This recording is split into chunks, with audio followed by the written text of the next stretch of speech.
Hi friends, সবাইকে জানাই happy new year. সবাই কেমন আছো? আশা করি সবাই ভীষণ ভালো আছো। আমিও খুব ভালো আছি। আমি আজকে তোমাদের কাছে নিউ ইয়ারের ভিডিও নিয়ে আসলাম। নিউ ইয়ারের দিন আমি কি করেছিলাম সেই ভিডিও তোমাদের দেখাচ্ছি। এই দেখো, নিউ ইয়ারের দিন আমি পুজো দিয়ে নিলাম দুপুরবেলা। তারপর আজকে ঠাকুরের জন্য ফুল মিষ্টি সব আনা হয়েছিল। আর এই দিকে মিঠিকে শ্যাম্পু করিয়ে দিলাম। শ্যাম্পু করিয়ে দেওয়ার পর ওর খুব শীত করছিলো, তাই আমি বললাম যে তুই বরঞ্চ ব্যালকনিতে যেয়ে বস আর ম্যামের ড্রয়িংটা করে নে। ও সেই রকমই আমার কথা শুনে লক্ষ্মী মেয়ের মতো ও বাইরে বসে চুল শোকাচ্ছিল আর ড্রয়িং করছিল। মিঠি, কি করছিস? আমি আঁকছি। কি আঁকছো? সরস্বতী ঠাকুর আঁকছি, পুজো না সামনে, এর জন্য।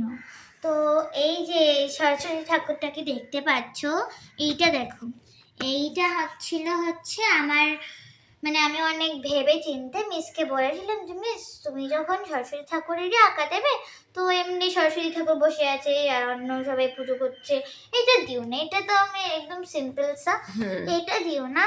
তো তুমি এরকম একটা দাও যে পাথর, আনকমন কিছু, ইউনিক। হ্যাঁ, পাথর। আমি ইউনিকে কিছু একটা আঁকা করি, ধরো আঁকা করলাম, ইউনিকে কিছু চেষ্টা করি, সেম ভালো লাগে না। যাই হোক, তারপরে মিসকে বললাম যে মিস এরকম করো, ধরো সরস্বতী ঠাকুর পাথরের উপর বসে আছে, আচ্ছা, আর সে পড়ছে একটা বই, আর তার পাশে অনেকগুলো বই রাখা আছে স্ক্যাটার করে একটু লাগা, আর বিনাটা তো হাতে রাখলে পড়তে পারবে না, তাই বিনাটাকে হেলিয়ে ওরকম পাথরে হেলিয়ে রেখে দিয়েছে, আর সাইড দিয়ে এইটা ম্যাম করেছে, এই হাঁসটা। মানে তোমার এত কথা শুনে ম্যাম তারপরে এটা করেছে, দেখি কেমন করেছে। আচ্ছা আচ্ছা, হ্যাঁ হ্যাঁ, তুমি যেরকম বলেছো সেরকমই বিনা পাশে রেখেছে। পাহাড়টা ম্যাম করেছে। বিনাটা পাশে রেখেছে আর হচ্ছে সরস্বতী মা বই পড়ছে, তাই তো? হ্যাঁ, সাইডে বই। আচ্ছা আচ্ছা, হ্যাঁ হ্যাঁ, আর খুব ভালো। নুপুরটা ম্যাম অ্যাড করেছে। আচ্ছা, ঠিক আছে, খুব সুন্দর হয়েছে। আর তুমি ম্যামেরটা দেখে দেখে তুমি ড্রয়িং করছো? হ্যাঁ। আচ্ছা, তোমার ড্রয়িংটা দেখি তো।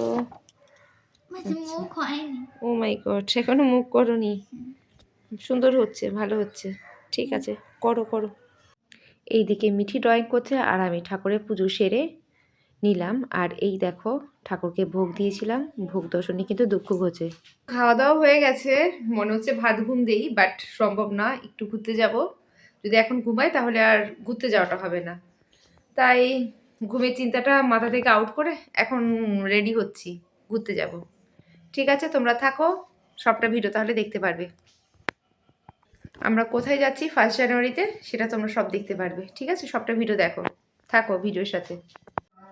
তো যেমন কথা তেমন কাজ, খাওয়া দাওয়া হয়ে গেছে, এবার রেডি ফেডি হয়ে আমরা বেরিয়ে পড়লাম কোথাও ঘুরতে যাব। আজকে 1 জানুয়ারি কথা, এখন আমরা ঠিকঠাক করতে পারছিলাম না কোথায় যাব। তারপরে আমরা চলে গেলাম শরৎচন্দ্রের বাড়ি দেবানন্দপুর।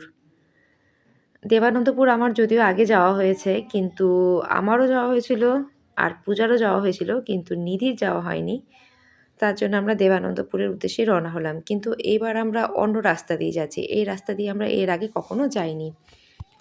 আর এই দেখো, আমরা এবার দেবানন্দপুর চলে এসেছি। এখন দেবানন্দপুরে তখন একটা বিজ্ঞান মেলা হচ্ছিল, আর তার জন্যই দেখো লাইটিংটা হয়েছিল, লাইটিংয়ের একটা গেট হয়েছিল। তারপর আমরা চলে আসলাম শরৎচন্দ্রের স্মৃতি পাঠাগার। এই পাঠাগারেই দেখো আমরা এখানেই এসেছি। আর ওইখানে শরৎচন্দ্রের এইখানে থেকে একটু পায়ে হাঁটা পথ, শরৎচন্দ্রের আবার হচ্ছে তোমার বৈঠকখানাও আছে, সেখানে আমরা যাব। আগে আমরা পাঠাগারে আসলাম। এই দেখো পাঠাগারের ভেতরটা তোমরা দেখে নাও, যারা যারা এখনও যাওনি বা গেছো সবাই দেখে নাও আরেকবার করে। আর যারা যাওনি তারা তো দেখে নাও, এখানে তারা দেখে নাও, যদি ভালো লাগে তোমরা যদি দেখে আসবে। বেশ ভালো জায়গা। আমি এর আগে দিনের বেলায় গেছিলাম, এই ফার্স্ট রাত হয়ে গেছে, তার জন্য একটু রাতের আলোয় দেখলাম সব কিছু, লাইটের আলোয় সব কিছু দেখলাম। এর আগে দিনের আলোয় সব কিছু দেখেছিলাম, তাই একটু আলাদা লাগছিলো। এই দেখো শরৎচন্দ্রের ফটো, দেখো শরৎচন্দ্রের নানা সময়ের ফটো। আর অনেক ভালো লাগলো, অনেক কিছু জানতেও পারলাম শরৎচন্দ্র সম্বন্ধে, খুব ভালো লাগলো ওইখানে গিয়ে। অনেক সুন্দর, দেখো অনেক পড়লেই যে তবে অনেক কিছু জানা যায় তা নয়, এই সমস্ত নানা রকমের কথা ছিল, বেশ সুন্দর সুন্দর কথা ছিল। খুব ভালো লাগছিলো কথাগুলো পড়ে। এই দেখো নিধি, পূজা, মাম্মাম ওরা সব একসাথে দেখছে। আর এই আমিও রয়েছি, এদিকে নিধি মামাও রয়েছে। এই অল্প সময়ের জন্য বেরিয়ে বেশ ভালোই লাগছিলো। বেশিক্ষণ আমরা বাইরে থাকিনি। এই দেখো খুব সুন্দর, খুব সুন্দর অনেক কিছু জানতে পারলাম শরৎচন্দ্র সম্বন্ধে ওইখানে যাওয়ার ফলে। অনেক কিছু লেখা ছিল এখানে, রবীন্দ্রনাথ ঠাকুরের ফটো ছিল।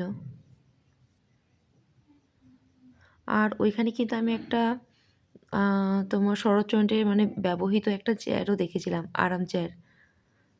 ওই আরাম চেয়ারটা কিন্তু তার ভাতুষপুত্রী আর কি দিয়েছে ওই চেয়ারটা এইখানে রাখার জন্য। চেয়ারটার ক্লিকটা বোধহয় নেওয়া হয়নি আমার। আরাম কেদারা ওইখানে উনি ওইখানে রেস্ট ফেস্ট নিত।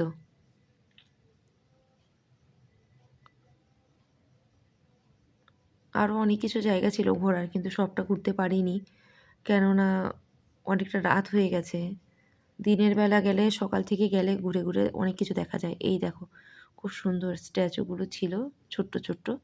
আর এখানেও নানা কথা লেখা ছিল, কি করছে না করছে এইরকম নানা কথা, তার জন্ম ঠর্ম এই সমস্ত নানা রকমের কথা টথা লেখা ছিল, খুব সুন্দর। এই দেখো এখানে লেখা ছিল যে তার ঠাকুমার সাথে মার সাথে খেলা করছে সে, এরকম নানা রকমের লেখা ছিল।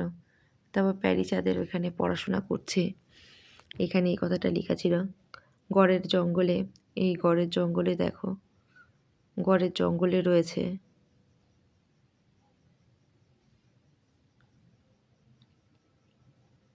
এখানে সাপের বিষের কি একটা পরীক্ষা নিরীক্ষা করার জন্য এইসব ছিল এখানে। এই দেখো বিদেশি শাসন সম্বন্ধে দেখাচ্ছে, বিদেশিদের মেরেছিল সে, এই সব দেখিয়েছে সব। আর উপরে সব লিখে দিয়েছে কিসের কিসের ফটো। তার প্রথম স্ত্রী মারা গেছিলো, তার ছেলে একমাত্র ছেলেও প্লেগ রোগে মারা গেছিলো, এইরকম নানা রকমের কিছু লেখা ছিল। আর এই দেখো বাউলের বেশে আছে এখন।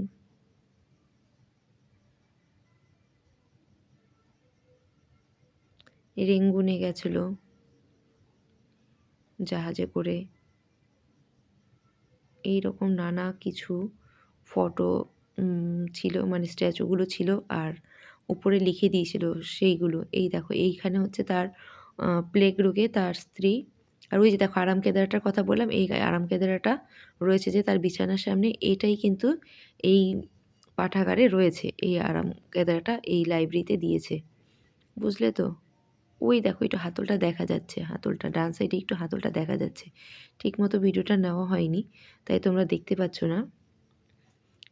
আর তার ওই একটু আগে দেখলে বিছানায় শুয়ে আছে, ওইখানে তার বউ আর হচ্ছে প্রথম স্ত্রী আর হচ্ছে একমাত্র সন্তান মারা গেছে প্লেগ রোগে, তার জন্য সে ভারাক্রান্ত হয়ে শুয়ে আছে, এইরকম আর কি লেখা ছিল।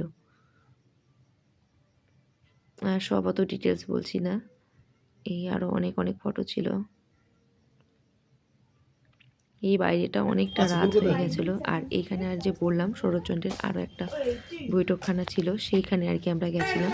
সেটার ভেতরটা জাস্ট সামনে দিয়ে আমরা ফ্ল্যাশ লাইট জ্বালিয়ে এইটুকু স্ট্যাচুটাই জাস্ট তুলে নিয়েছি, জন্ম টর্ম এগুলো লেখা রয়েছে। ভেতরটাতে যাওয়ার আর সময় হয়নি, কেননা এতটাই অন্ধকার ছিল না, সেই জন্য আর ভেতরটা ঢুকলাম না, ভয় লাগছিলো ভেতরটা ঢুকতে, পুরো অন্ধকার। কিন্তু এর আগে আমরা যখন গেছিলাম ভেতরটার মানে দিনের বেলায় গেছিলাম বললামই তো এর আগে, তখন আমরা সবটা দেখেছি, কিন্তু এবার আর রাত্রে যাইনি।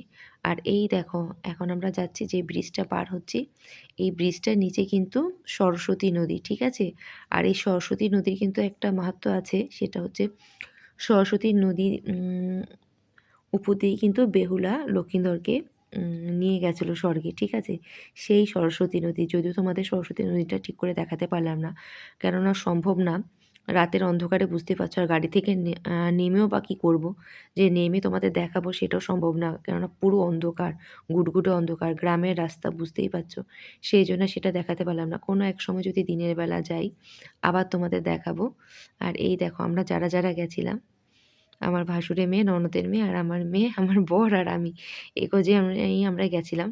1 জানুয়ারিতে কোথায় যাব কোথায় যাব, ওরা বলছিল মন্দিরে যাব না, কেননা মন্দিরে অনেক যাওয়া টাওয়া হয় আমাদের। সেই জন্য এবার আমরা ঠিক করলাম যে তাহলে দেবানন্দপুর শরৎচন্দ্রের বাড়িতেই যাব, লাইব্রেরি রয়েছে সেখানেই যাব। তার জন্য যেরকম ভাবা সেই রকম কাজ, সেখানে চলে গেলাম। আর হচ্ছে এই দেখো এবার আমরা চলে আসলাম, এবার আমাদের বাড়ির আশেপাশেই চলে এসেছি। বাড়িটা এখনও একটু দূরেই আছে। এখানে বেশ সুন্দর জিরাফ টিরাফ এদিকে 4 সাইডে সব কিছু দিয়ে সাজিয়েছে। তারপরে এসে আমরা একটু চা খেয়ে নিয়েছিলাম। তারপরে চা খাওয়ার পরে আরও সব খেলাম, ফিশ ফিঙ্গার, যে যেরকম ইচ্ছে খেলো।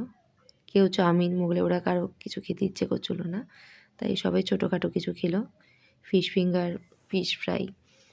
তারপর হচ্ছে মামা আবার এদিকে খেতে চেয়েছিল, আইসক্রিম, কিন্তু বললাম এত রাত্রেবেলা আইসক্রিম খাওয়া চলবে না, একমাত্র গরমকালে চলবে, এই শীতকাল তারপর আবার এই রাতের মধ্যে সম্ভব না। তারপর ডিমি ডেভিল, তারপর ওরা আবার হচ্ছে চিকেন শাটে, এইসব নানা রকম নানা কিছু খেলো, আমিও খেলাম। চাটা বেশ ভালো লেগেছিল। তারপরে এবার বাড়ির উদ্দেশ্যে রওনা দিচ্ছি আমরা, এবার বাড়ি চলে আসব।